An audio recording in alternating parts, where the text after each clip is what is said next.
Assalamualaikum warahmatullahi wabarakatuh. Alhamdulillahirabbil alamin. Wassalatu wassalamu ala asyrafil anbiya'i wal mursalin. Sayyidina wa maulana Muhammad wa ala alihi wa ashabihi ajma'in wa ba'du.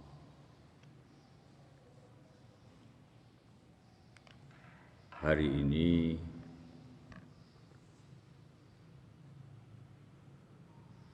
hari Jumat tanggal 1 Ramadan atau bertepatan dengan 24 April 2020 kita memulai ngaos. Yang kita baca ini adalah sebuah kitab tasawuf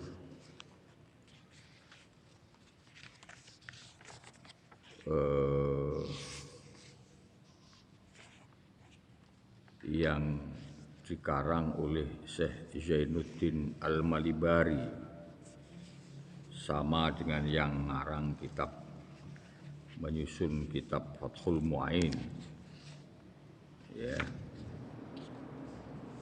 yang diberi nama Kifayatul Atqiya.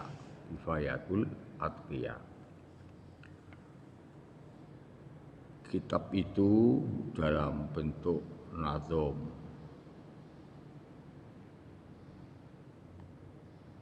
yang syarahnya, yang nazom itu disyarahi oleh Syekh Abu Bakar As-Satta. Dan tentu kita tidak semua akan baca, kita akan baca matannya saja. Kita baca matannya saja atau nazumnya saja, supaya kita bisa selesai nanti. Oleh karena itu nanti kita ambil pokok-pokoknya saja.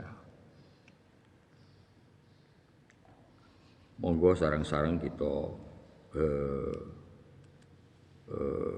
milai kanthi tawassul dhateng Rasulullah Muhammad sallallahu alaihi wasallam,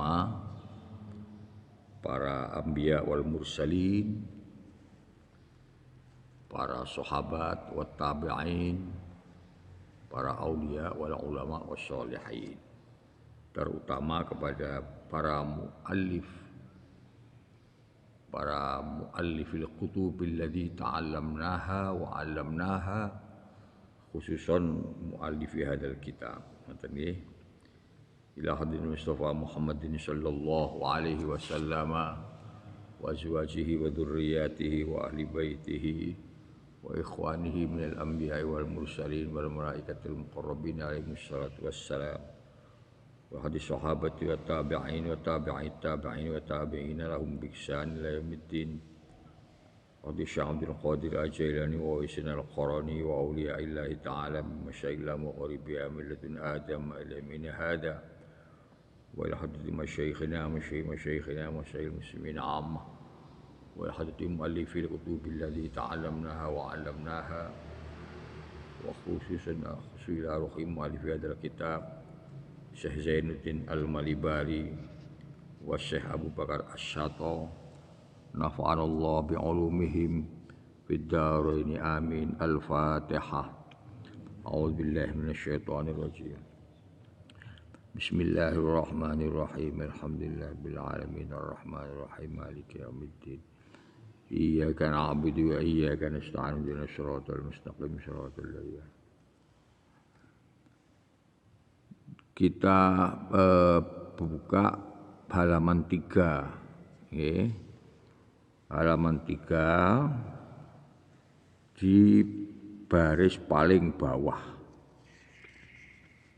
Ngoten. Di baris paling bawah. Bismillahirrahmanirrahim. amma hadduhu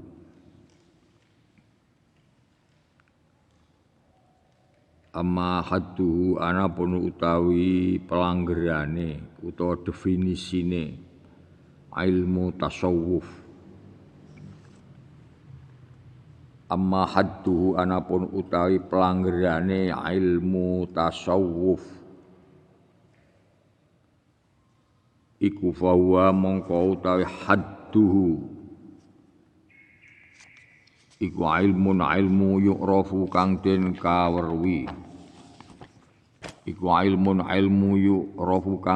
kawerwi difahami kena bihi kelawan ilmu apa sing den kawerwi ahwalun nafsi pira-pira tingkae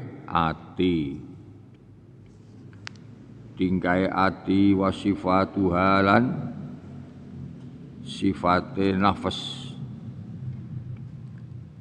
azami matu kang diwada syarak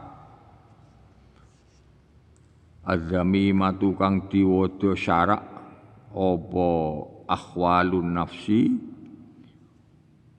wal hamidatu lan kang den puji apa ahwal ayil mahmudah ngoten niku jenenge samai ya wana banaklan anhu fa'ilun ngoten nahwu fatatin naufatan kahili.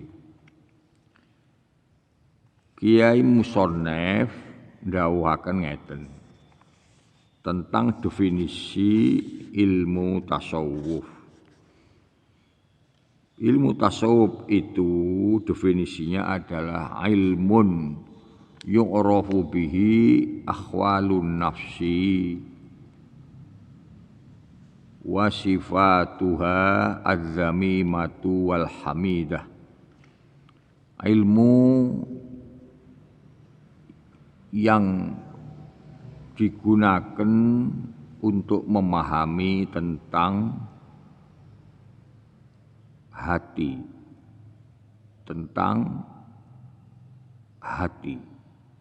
sifatnya hati, kelakuane hati, baik yang dipuji oleh syarak maupun yang dicela oleh syarak. Itu namanya ilmu tasawuf. Jadi ilmu tasawuf itu ilmu tentang hati. Ilmu yang memahami tentang hati manusia. Di dalam Quran Gusti Allah niku dawuh bahwa hati itu isinya ada takwa dan ada fujur. Ya. Takwa itu artinya takwa kepada Allah. Fujur itu artinya lacut, jahat. Hati yang berisi takwa akan melahirkan akhlak dan sifat yang terpuji.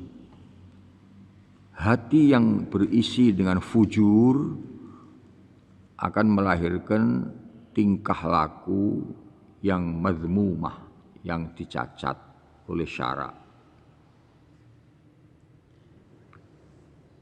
Quran mengatakan wa nafsi wa ma sawwaha. Wa nafsi wa ma sawwaha fa'alhamaha fujuraha wa taqwaha. Wa nafsin lan demi ati ngono. Wa ma lan zat yakni Allah. Jadi ma di isim mausul biasanya maknane ghairu aqil. Tapi di sini digunakan untuk Allah. Wa malan Allah sawaha kang dadekaken sapa Allah ing nafsin. Yang dadekne hati itu Gusti Allah. Kemudian Allah berkata, fa'alhamaha fujuraha wa taqwaha. Kemudian Allah mengisi hati itu dengan takwa atau fujur. Nah, tadi itu. Jadi ada hati manusia itu yang penuh dengan takwa Allah, maka akan melahirkan sifat dan tingkah laku yang terpuji. Dan ada hati manusia itu yang diisi dengan fujur, ya, maka akan melahirkan sifat dan akhlak yang tidak baik.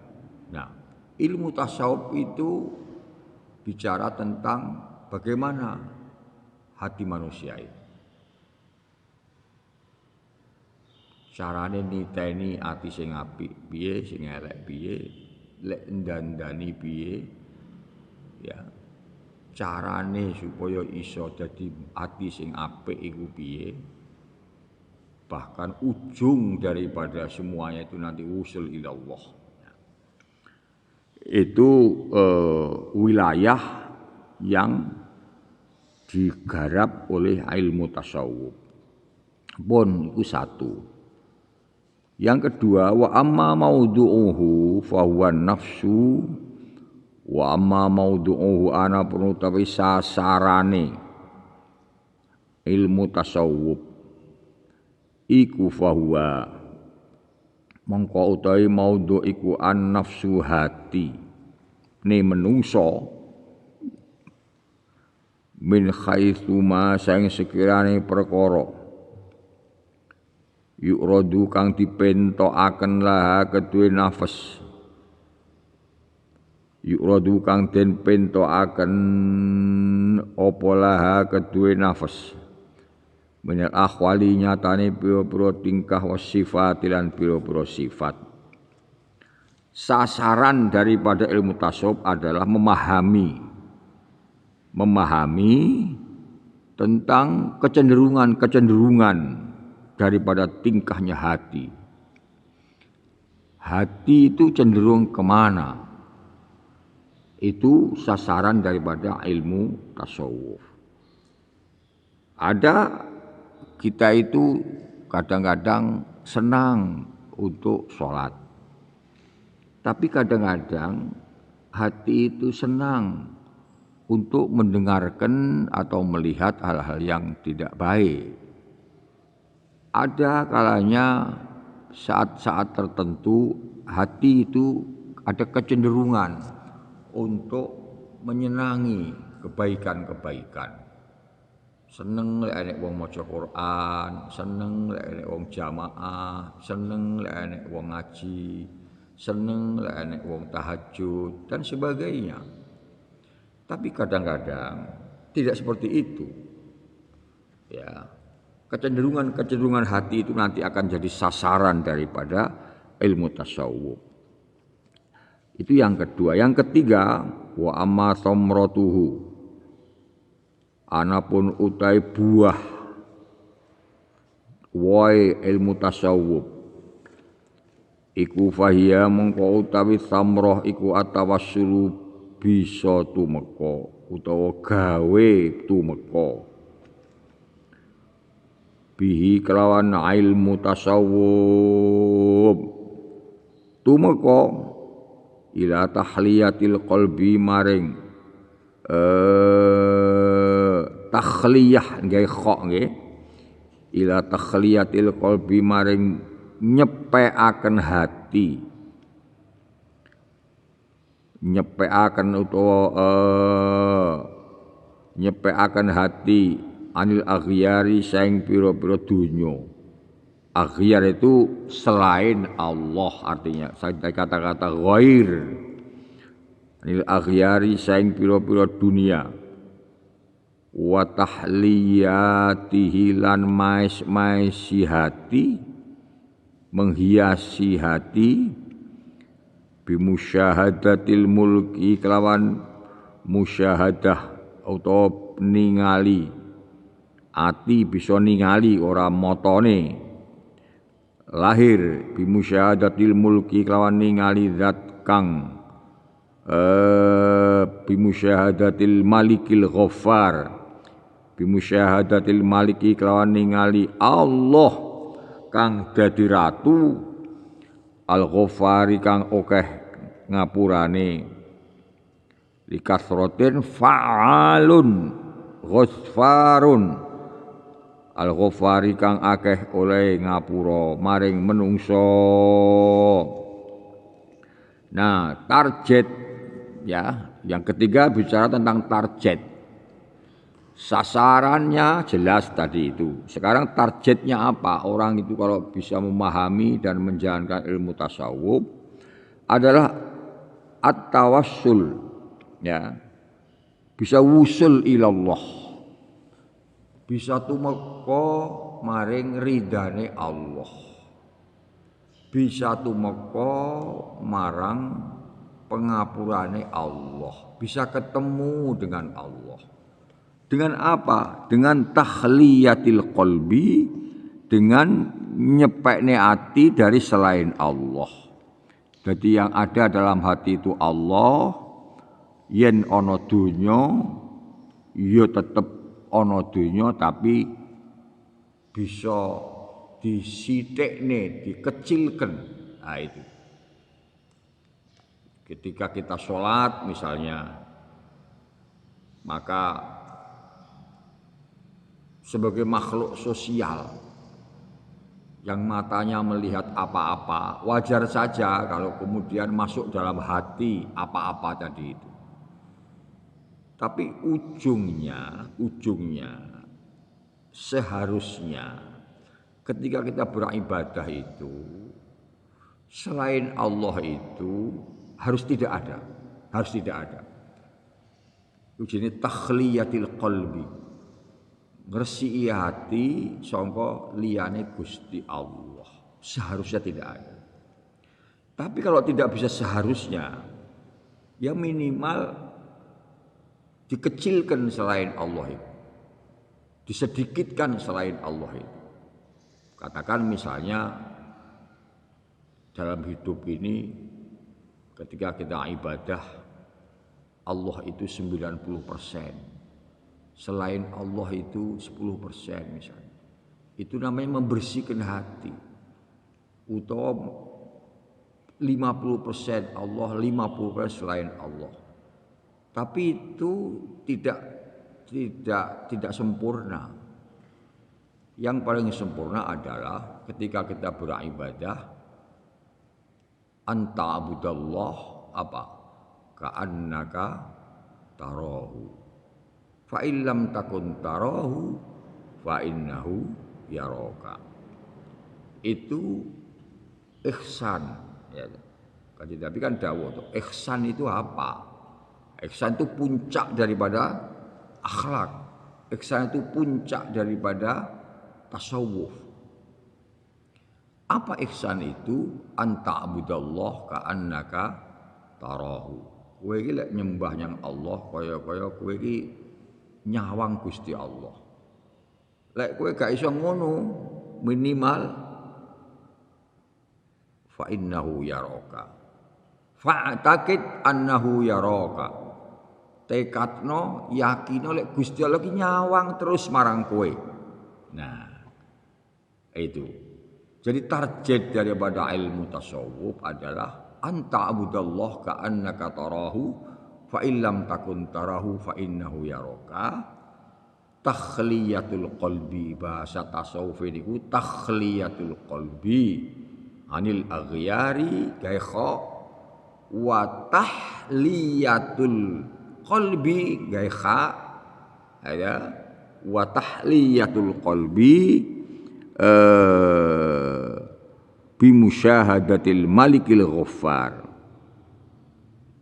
Takhliyah gaikha membersihkan hati dari selain Allah, dan wa tahliyatul qalbi bimusyahadatil malikil ghaffar, menghiasi hati dengan adanya Allah, dengan rindu kepada Allah, dengan bermunajat kepada Allah, dengan taqarrub ilallah, itu namanya tahliyatul qalbi bimusyahadatil malikil ghaffar. Jadi yang musyahadah itu bukan mata lahir. Manusia itu ada dua, ada basor, ada basiroh. Basor itu mata lahir, kalau basiroh itu mata hati. Nah, yang bisa melihat Allah itu mata hati.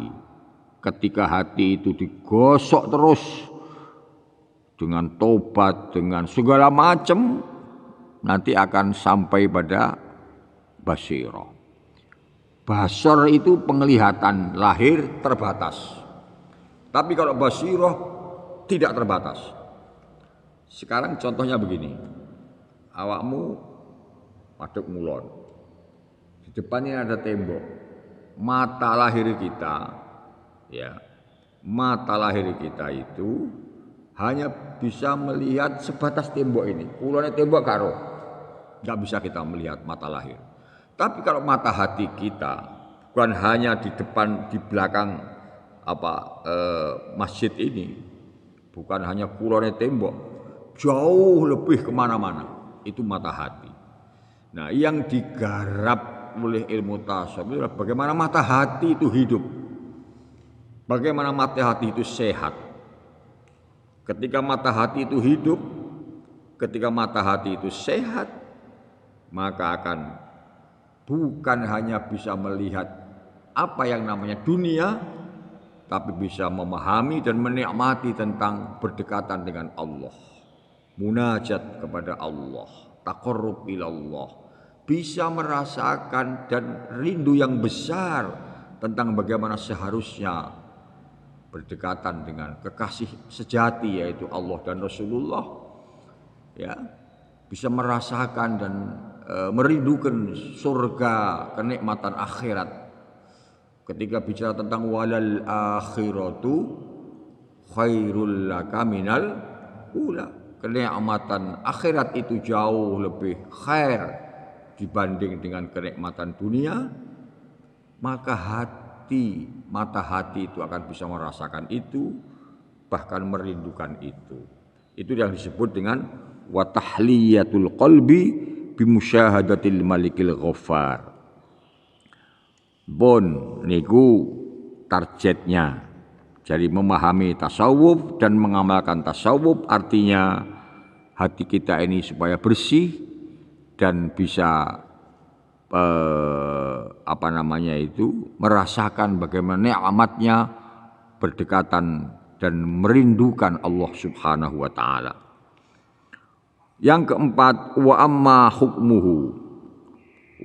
hukmuhu anapun utawi hukume belajar ilmu tasawuf iku fahuwa mongko te hukum iku al wujubu wajib al aini kang basa pribadi-pribadi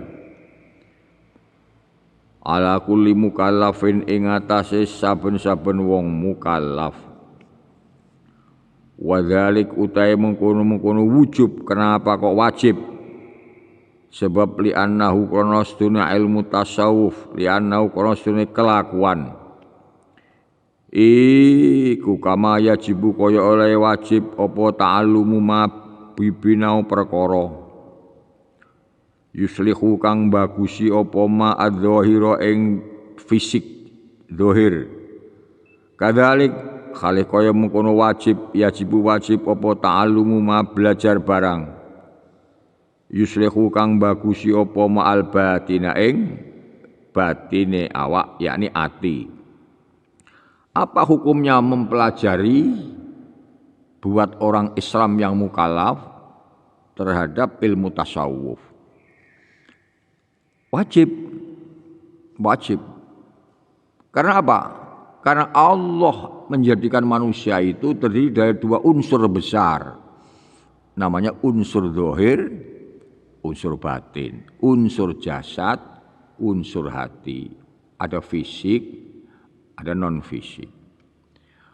Ketika ngrekso awak, njogo awak, zahir kuwi wajib.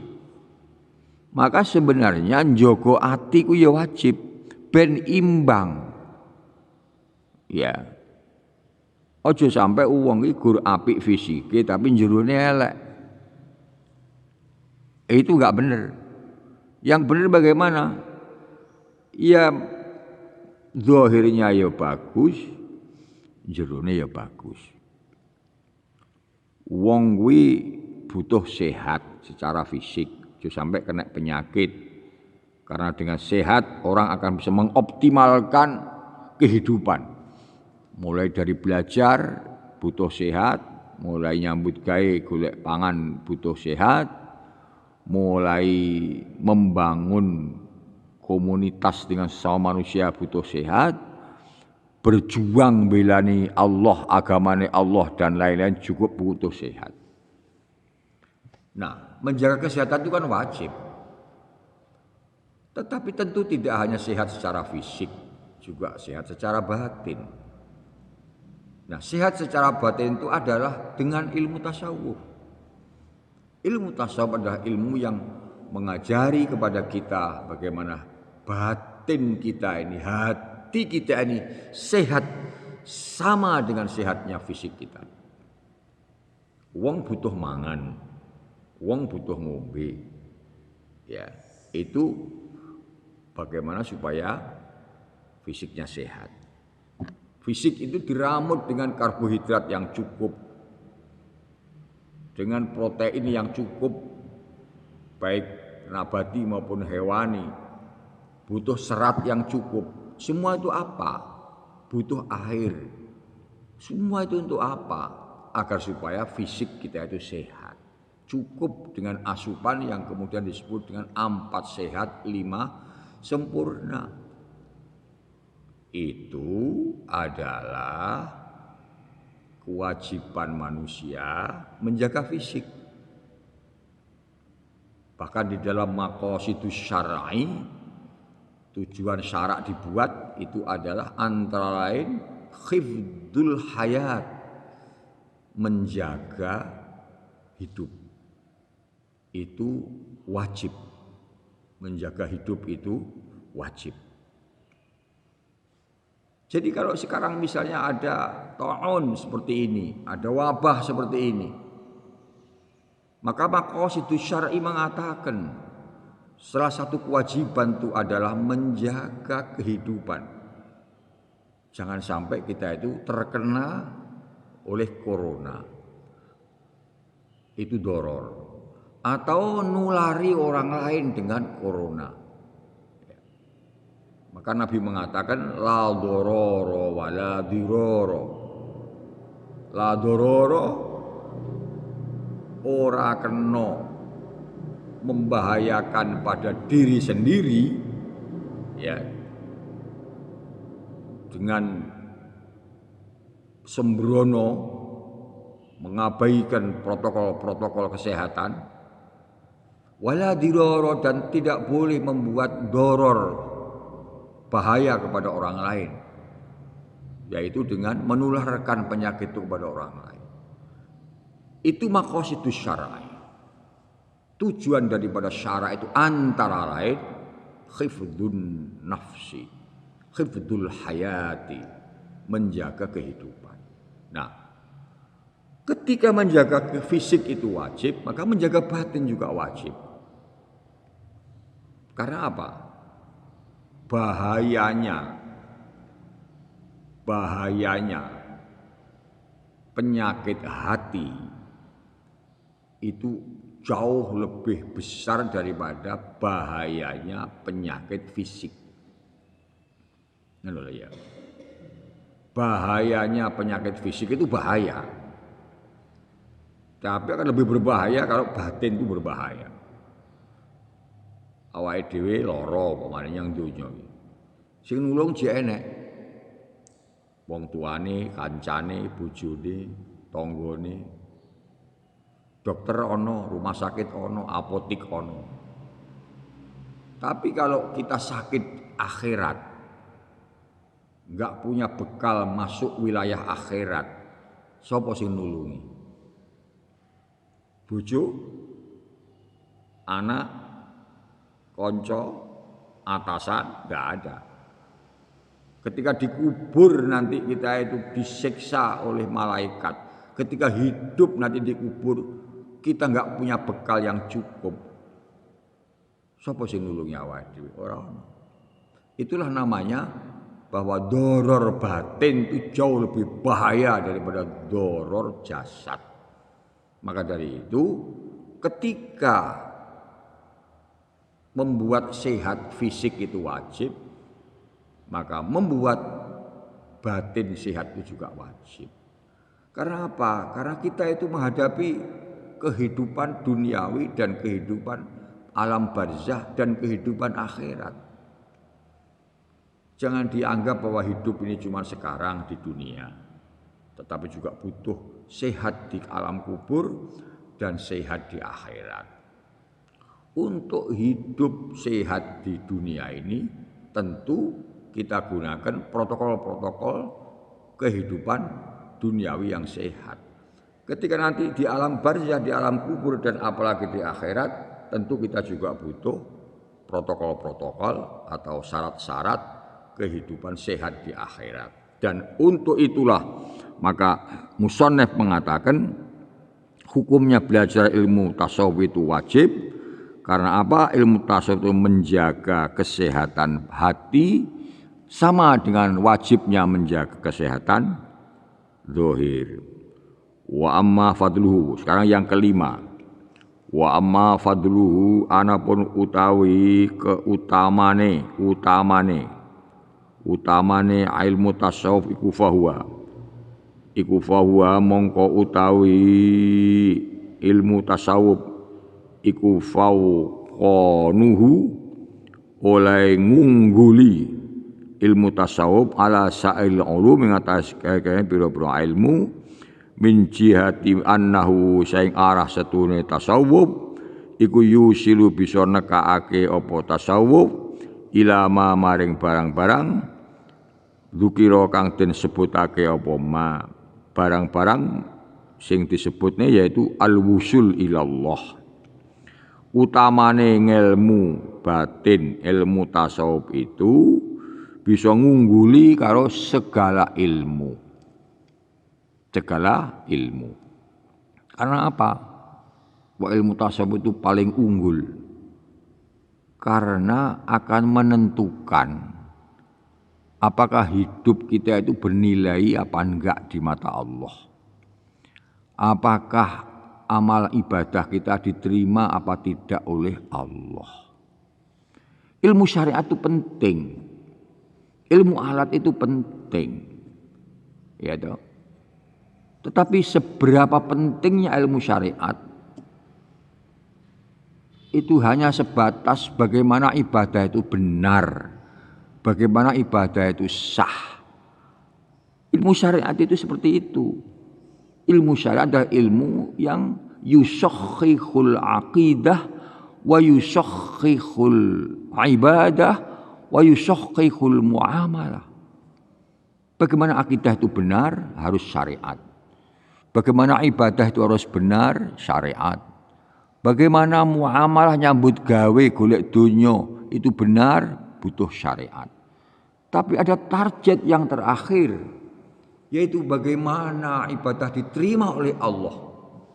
Itu harus ilmun yuzakkil qulub.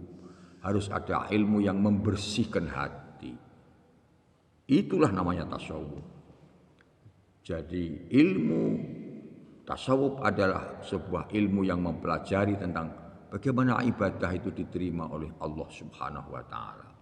Kalau tidak diterima kan percuma kita. Ya.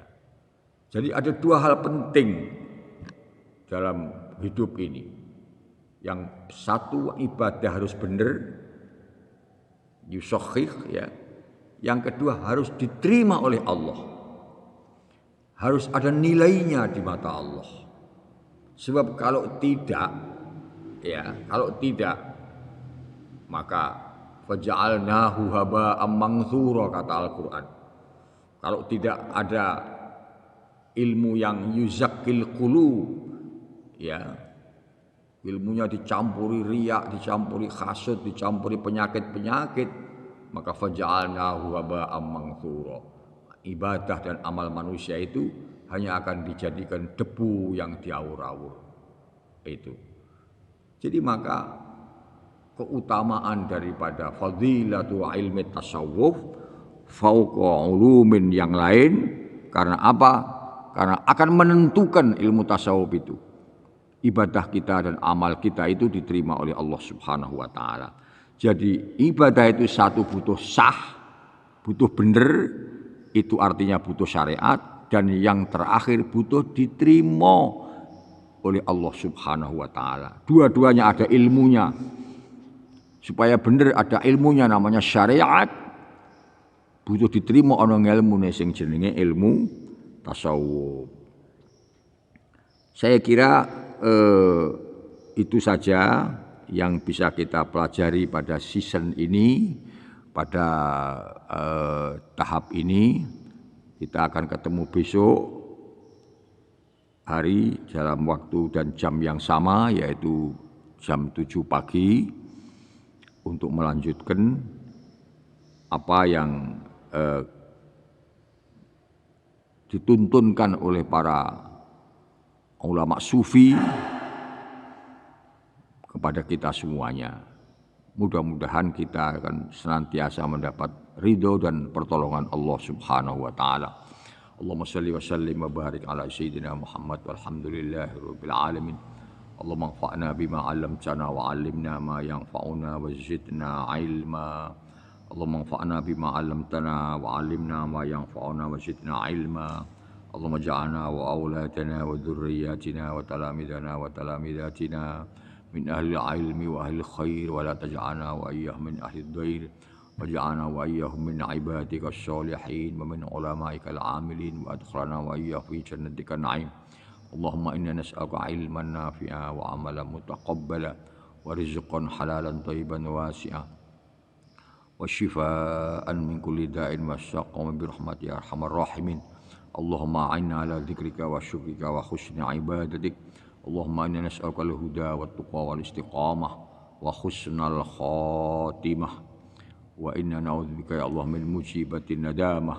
Rabbana atina min ladunka rahmatan wa hayyi' lana min amrina rasyada. Rabbana atina fid dunya hasanah wa fil akhirati hasanah wa qina adzabannar. Wa sallallahu ala khairi khalqi sayyidina Muhammad walhamdulillahi rabbil alamin. Al-Fatihah.